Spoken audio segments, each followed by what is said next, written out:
नोरमा group, जो सोचता है वो करता है। आपके अपने सपनों का आशियाना। नमस्कार, भारत लाइव देख रहे हैं आप। देखिए, आज नीतीश कुमार की यात्रा एक बार फिर शुरू होनी है। नीतीश कुमार जिस वक्त आप ये खबर देख रहे होंगे, यात्रा की तैयारी में होंगे। हालांकि इसको लेकर संशय है। उनके स्वास्थ्य को लेकर जिस तरीके की चर्चाएं हो रही हैं, ये लगभग तय लग रहा है कि आज यदि यात्रा पर नहीं जाए तो कोई बहुत अचंभे की बात नहीं होगी। हालांकि उनकी पार्टी की तरफ से यह स्पष्ट किया गया है कि यात्रा के लिए नीतीश कुमार तैयार हो चुके हैं। 2 रथ कल ही रवाना कर दिए जा चुके हैं। नीतीश कुमार ने इस बार यात्रा को लेकर कई डेट्स दिए, लेकिन किसी भी डेट पर वो निकल नहीं पाए। इसीलिए इस बात के भी कयास लगाए जा रहे थे कि नीतीश कुमार या तो नाराज या फिर नासाज होंगे। अब इस पूरी घटना पर तेजस्वी यादव का रुख क्या है? क्या विपक्ष बिहार का नीतीश कुमार की यात्रा के साथ खड़ा है या उसके खिलाफ खड़ा है? क्या विपक्ष नीतीश कुमार को साथ लाने का जो प्रयास है उसे जारी रखे हुए, या फिर एनडीए ने नीतीश कुमार को रोक लिया है? देखिए, जो खबर आप देख रहे हैं, निश्चित ही इसके पीछे सच्चाई भी है। नीतीश कुमार की तबीयत के अलावा नीतीश कुमार भाजपा और भाजपा के नेताओं के बयानों से नाराज तो होंगे ही। जो बयान दिए गए हैं उस पर पिछले 48 घंटों से सफाई भाजपा सहित जो बिहार में नीतीश कुमार के वो लोग हैं जो भाजपा के साथ पैचअप करा रहे हैं, जिसमें संजय झा का एक बड़ा रोल है, उनका भी नाम आता है। तो निश्चित ही नीतीश कुमार को साधने की, समझाने की कोशिश भी जारी है। लेकिन बिहार में पॉलिटिकल सर्कल्स का एक बहुत बड़ा हिस्सा अब इस चर्चा को करने लगा है कि नीतीश ने मन बना लिया है, खरमास बाद वो तेजस्वी के साथ पुनः सरकार बनाएंगे। 12 सांसद जिताने के लिए उन्हें नरेंद्र मोदी के साथ जाना जरूरी था। अब विधायकी की बात है तो वो तेजस्वी के साथ ही रहना चाहेंगे। इसी बीच उनके देश छोड़कर बाहर जाकर इलाज कराने की भी खबरें आ रही हैं। ऐसे में भाजपा नीतीश कुमार के बैकअप मुख्यमंत्री के प्रस्तावित चेहरे पर रजामंदी नहीं बना पा रही है।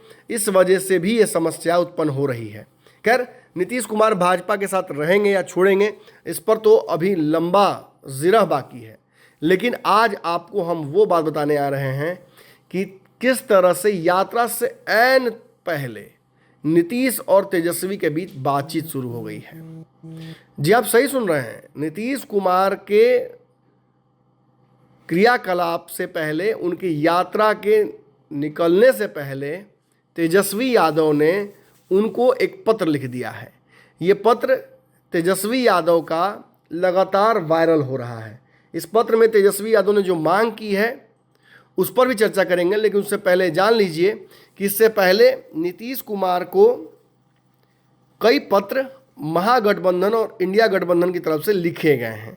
कई बार नैतिकता का तकाजा देकर केजरीवाल या फिर अखिलेश या ममता ने उन्हें वापस इंडिया गठबंधन की तरफ आने के लिए प्रस्ताव दिए हैं, लेकिन इस पर अब तक उन्होंने अपनी तरफ से कोई प्रतिक्रिया नहीं दी है।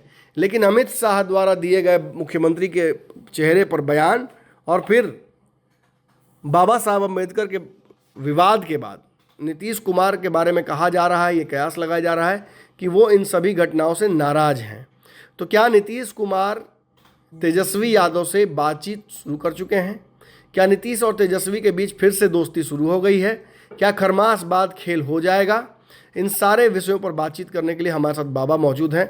बाबा के हाथ वो पत्र भी है जिस पत्र में तेजस्वी यादव ने नीतीश कुमार को जो बातें लिखी हैं वो स्पष्ट बाबा ही बताएंगे। बाबा, सबसे बड़ी बात है नमन जी कि जब ये शुरुआत हुई और इस पत्र को लेकर के जब हम चर्चा करने के लिए बैठे हैं, तो इससे पहले हम कुछ और भी चिट्ठियां हैं जिसकी आपने तो लेआउट दे ही दिया था, लेकिन उसके बाद जो हम आपको बता रहे हैं कि जब इस तरह की कोई घटना घटी है या बिहार में राजनीतिक उथल पुथल हुई है, तो उसके पीछे एक चिट्ठी जरूर रही है, चाहे वो चिट्ठी जिस मकसद से और जिस परिप्रेक्ष्य में लिखी गई हो।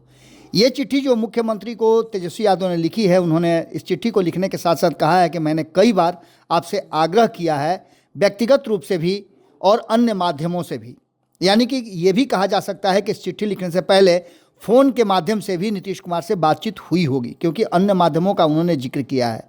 ये पूरा का पूरा मामला है कि तेजस्वी यादव जब कल अचानक ट्रेन से पटना पहुंचे तो ये चर्चा शुरू हो गई कि आखिर क्यों आए हैं, और इसकी खबरें भी हमने आपको बताई थी। इन खबरों के साथ साथ सबसे बड़ी बात ये सामने नज़र आ रही थी कि दिल्ली से लेकर के पटना तक हलचल मचा हुआ है। एक तरफ राजनीतिक हलचल है और दूसरी तरफ धरना और प्रदर्शन का सिलसिला जारी है। इन सभी बातों को लेकर के 13 तारीख को जो 70वीं बीपीएससी की परीक्षा हुई थी उसको लेकर के एक चिट्ठी भी सामने नज़र आ रही है। इसमें कहा यह जा रहा है कि इस सरकारी नियुक्ति प्रक्रियाओं में व्यापक संस्थागत भ्रष्टाचार को छुपाने की कोशिश की जा रही है।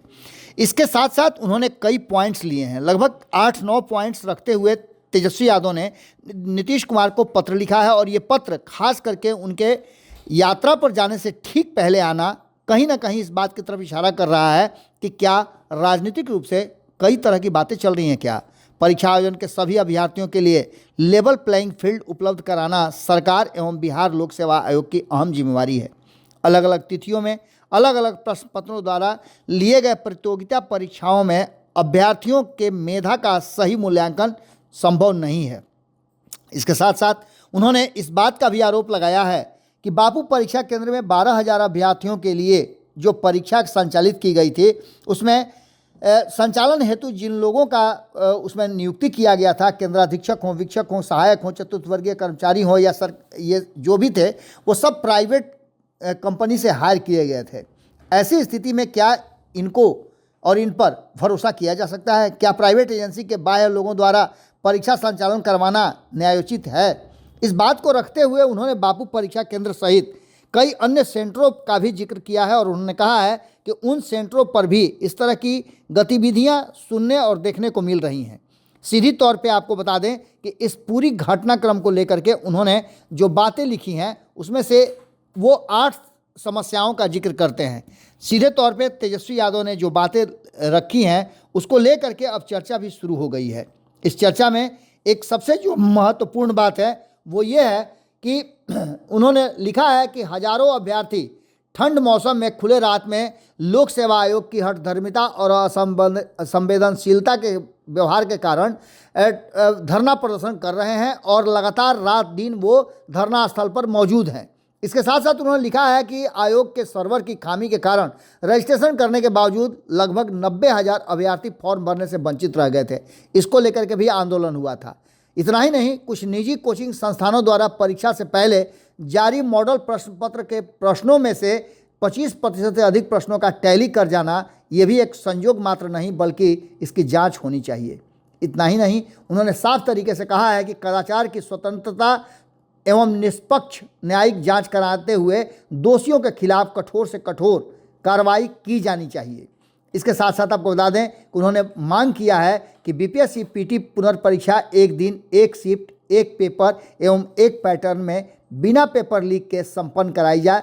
लाखों प्रतिभावान एवं परिश्रमी बिहार के छात्रों के हित में ये होगा और मुख्यमंत्री जी भी अपनी हठधर्मिता छोड़ें। आयोग तो हठधर्मी बन ही गया है, ऐसी स्थिति में इन बच्चों के भविष्य के साथ कोई खिलवाड़ न हो। आपको बता दें कि ये पूरी की पूरी जो परिस्थिति उत्पन्न हुई है उसमें तेजस्वी यादव ने एक मास्टर स्ट्रोक मारा है। इससे पहले आपको याद होगा कि 15 तारीख को जब नीतीश कुमार की यात्रा प्रस्तावित थी उस समय भी उन्होंने एक मास्टर स्ट्रोक मारा था और नीतीश कुमार को अपनी यात्रा का नाम भी बदलना पड़ा था। एक बार फिर से नीतीश कुमार को लिखी गई तेजस्वी यादव की चिट्ठी बहुत सारी कहानियों को बता रही है।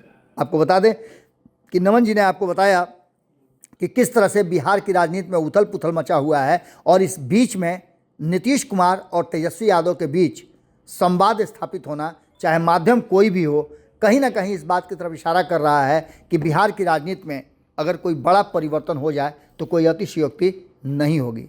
देखना दिलचस्प होगा कि इस पत्र का जवाब आता है कि नहीं आता है। हालांकि हमने आपको कल ही खबरों में बताया था कि इसका जवाब जदयू की तरफ से आना शुरू हो गया है। हालांकि इस पर दिल्ली में बैठे उप मुख्यमंत्री सम्राट चौधरी ने भी अपनी बात रखी है और उन्होंने कहा है कि इस तरह का कोई भ्रष्टाचार नज़र नहीं आ रहा है। जहां हुआ है वहां के परीक्षा तो कैंसिल हो ही रहे हैं, वहां पुनः परीक्षा होगी, लेकिन मैं देखूंगा कि इस पर और क्या चल रहा है। यानी कि सीधी तौर पे आप समझ लीजिए कि सरकार कहीं ना कहीं इस चिट्ठी के बाद बैकफुट पर तो हुई है ही, लेकिन ये चिट्ठी किसी और को न लिख करके सीधे मुख्यमंत्री को लिखना और मुख्यमंत्री से संवाद स्थापित करना कहीं ना कहीं राजनीतिक दिशा को एक नया मोड़ दे रही है। क्या होगा ये देखने वाली बात होगी। हमारी नज़र पूरी घटनाक्रम पर बनी हुई है, आपकी नज़र भारत लाइव पे होनी चाहिए।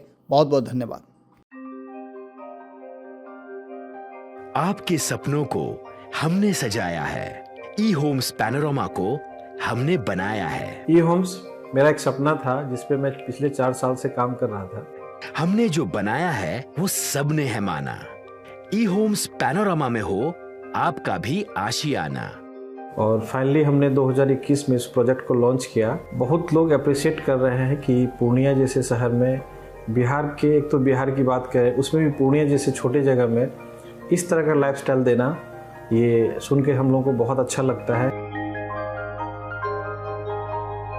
ई होम्स में हमने कुछ और भी किया है, जैसे हम जिस जगह में रह रहे हैं हमारे फैमिली सिक्योर हो, उनको सिक्योरिटी का ध्यान में रखा है।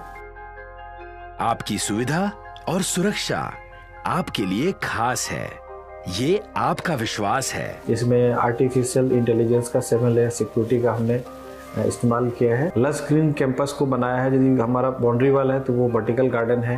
ये जितनी भी फैसिलिटी होता है एक इंटरनेशनल टाउनशिप में ई होम्स है, ये हम लोग विश्वास नहीं कर पा रहे हैं। जो भी हमारे मित्र दोस्त या जो भी हमारे बाहर आते हैं तो हम लोगों को बहुत अच्छा सुनने को मिलता है और बहुत अच्छा क्रेडिट मिल रहा है। वो सारा हमने सिर्फ एक बिल्डिंग नहीं बनाया, हमें एक बहुत अच्छा लाइफस्टाइल दिया ई होम्स में, और मेरा एक सपना था जिसको मैं आज फुलफिल होते हुए देख पा रहा हूँ। ये आपका आवास है।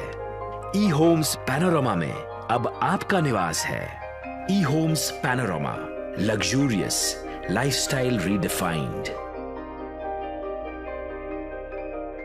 पैनोरमा ग्रुप, जो सोचता है वो करता है। अगर ये वीडियो पसंद आई और वह बिहार के राजनीति और बिहारियत से सरोकार रखेनी तो सब्सक्राइब बटन दबा के चैनल के सब्सक्राइब कर ली। ओजे एगो घंटी बा, ओकरा बटन दबा देला से कुल सटीक और मारक खबर रुआ मुफ्त में मिल जाई। अगर रुआ पत्रकारिता के हमनी के नया प्रयोग में सहयोग कर चाहतानी तो ज्वाइन बटन दबा दी। पेटीएम नंबर नोट कर ली 9386 816